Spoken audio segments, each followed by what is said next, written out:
Selamat pagi, salam sejahtera. Perkenalkan, saya Elpina Idola Malau, guru SMK Negeri 7 Medan. Saat ini sedang mengikuti program yang dilaksanakan FIF Group bekerja sama dengan Dirjen Pendidikan Vokasi akan melaksanakan jam sosial mengajar literasi keuangan kepada siswa-siswi kami di SMK Negeri 7 Medan. Selamat menyaksikan.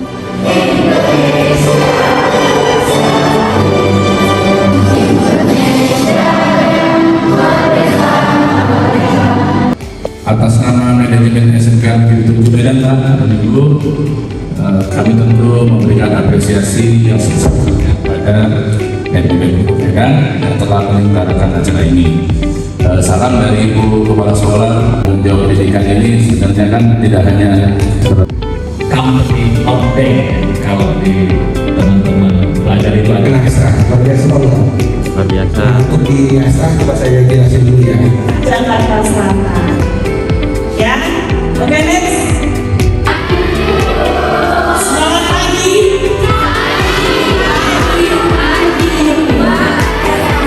Oke, berikan tepuk tangan untuk FIF. Luar biasa ya.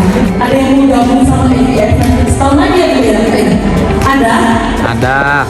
Tepuk tangan yang mau. Langsung ditandain sama Bapak ini. Saya Yani Yashira dari kelas 11 angkatan 1. Keuangan adalah ilmu dan seni dalam mengelola uang. Saya terpilih, saya guru yang beruntung untuk mengambil materi ini sama kalian. Tepuk tangan untuk FIF dulu yang udah memilih ya. Terima kasih Kak. Kemudian ini mau kita bahas singkat saja. Tadi mindset keuangan next. Jadi mindset kita itu harus benar ya, tentang keuangan. Kalau mindsetnya udah benar, pasti nanti prakteknya, actionnya benar juga, ya kan? Kelompok kayak uang untuk kerja kelompok ini sampai di 20.000. Caranya pun kebutuhan banyak kayak Saskia tadi ya. Jadi kamu pinter-pinter lah kalau mau jajan uang kamu dapat dari untuk biaya kerja kelompok.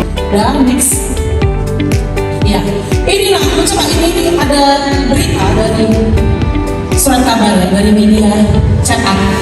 Ini coba dibaca. Jutaan anak muda sulit bayar.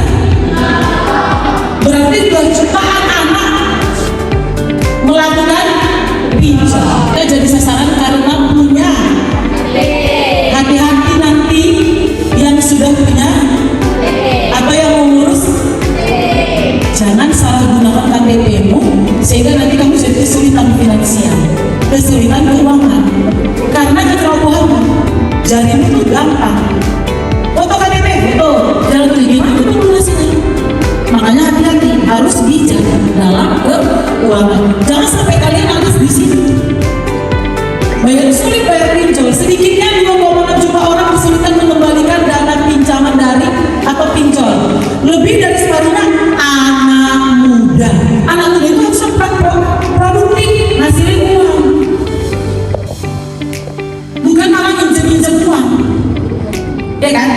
Tapi kalau yang buat kalian itu pinjol itu apa? Lifestyle. Mau beli apa? Baju. Oh iPhone, iya. Mau beli iPhone. Mau beli baju perempuan. Laki-laki gimana itu? Biasanya. Modif kereta. Modif kereta. Luar biasa. Itu nggak dibilangnya traktir cewek gitu ya kan? Kalau bilangnya itu gawat gitu. Ya kan? Jangan aku. Kita harus bijak. Mulai dari sekolah. Jadi kita udah bisa mengatasi keuangan kita dengan mindset yang baik. Jadi jangan sampai kalian ada di sini diteror tentang pinjol 900.000 siswa SMK di Tuban, Bandung. Orang nggak? Mau men? Jangan sampai gara-gara pinjol Bandung. Ini 19.000 ya, bukan 90 orang. Banyak nggak 19.000? Ini masalahnya. Kalau tidak bijak, banyak seperti itu ya. Banyak. Dia nggak mampu nih, tapi dia bisa berubah. Kenapa? Karena selama 15 tahun dia bagus memanajemen keuangannya.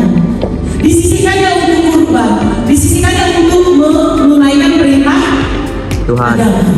Tuhan. Sementara sebaliknya, Iris, cerita warga Lampung, dia miliarder awalnya. Karena dia jual tanah dia. Mungkin dia di situ berkebun ya, dia sawah, berladang. Tapi dijualnya, akhirnya dia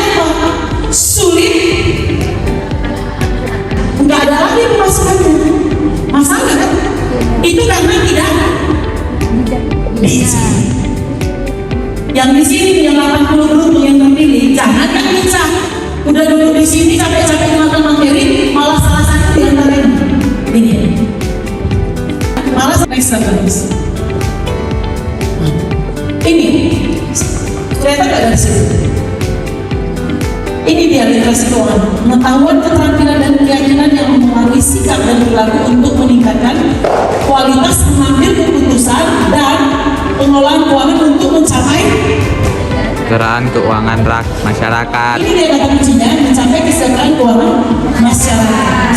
Jangan karena keinginan kita, keinginannya HP terbaru, jajan mahal, game, kereta baru ya, sepeda motor baru. Padahal kita cuma butuh makan, pakaian, tempat tinggal, dan sekolah, pendidikan. Utamakan kebutuhan daripada keinginan supaya tidak jauh rugi, berat, ada masalah keuangan, ya? Bisa ya? Yang sana bisa? Next. Nah ini, kemampuan untuk membedakan kebutuhan dan keinginan akan memudahkan kita dalam menyusun prioritas. Apa tadi prioritasnya? Makan, Tempat tinggal, pendidikan. dan pendidikan. Itu dulu nanti, untuk gaya-gaya nanti. Mungkin kalau kamu udah punya tabungan, udah kerja, bisa lah kamu sisihkan itu gaya atau hobi, nanti ada deh formulanya. Paham? Paham, Bu. Next. Nah ini dia kesimpulannya ya. Oke. Jadi kalian harus paham bagaimana memanajemen dan mengatur keuangan supaya kalian bebas masalah finansial. Oke, yang kedua, next. Ini perencanaan keuangan sederhana. Sederhana ya, ala-ala siswa, ala-ala anak sekolah. Next.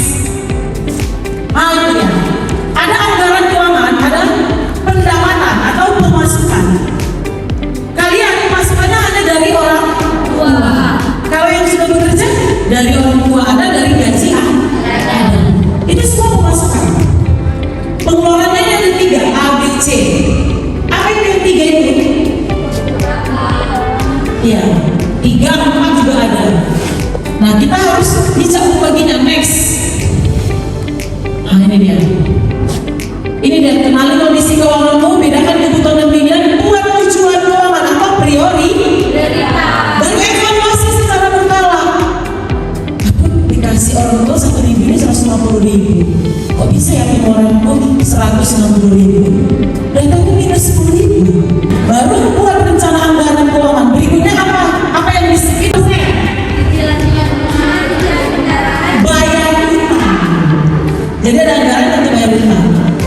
Orang yang sulit bayar utang karena nggak ada anggaran. Tapi sebenarnya ada dan harus ada. 20% itu apa? Dana darurat, tabungan, investasi, dan proteksi. 10% itu apa? Zakat atau perpuluhan. Ya, oke. Itu dia formula 40, 30, 20, 10. Kalau kamu sendiri kamu bilang mana?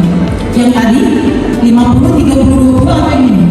Kali ini dia lebih dirincikan semua dan semuanya kebagian. Oke ya, next. Jadi setiap orang memiliki profil keuangan masing-masing. Formula 1 dan 2 hanyalah pendekatan. Silakan kamu sesuaikan dengan keuangan masing-masing. Ingat di 5 tahap awal sebelum membuat anggaran. Jadi kamu boleh pilih 50, 30, 20, boleh pilih 40, 30, 20, dan 10. Selesai.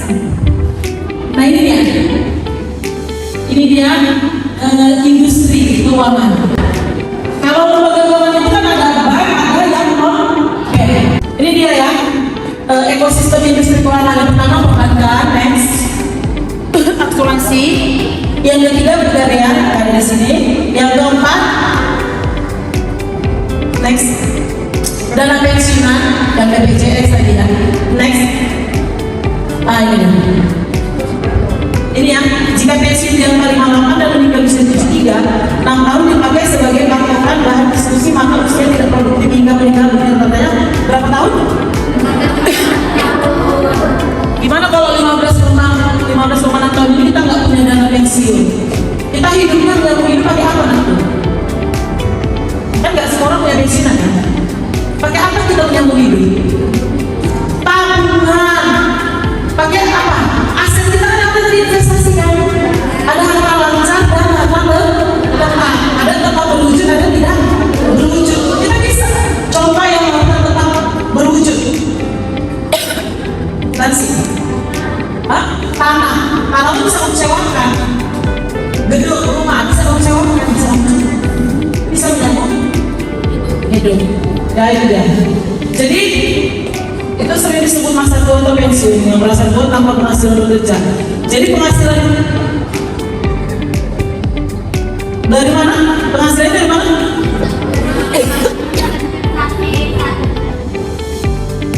Sebagai pasif income atau penghasilan pasif, ya.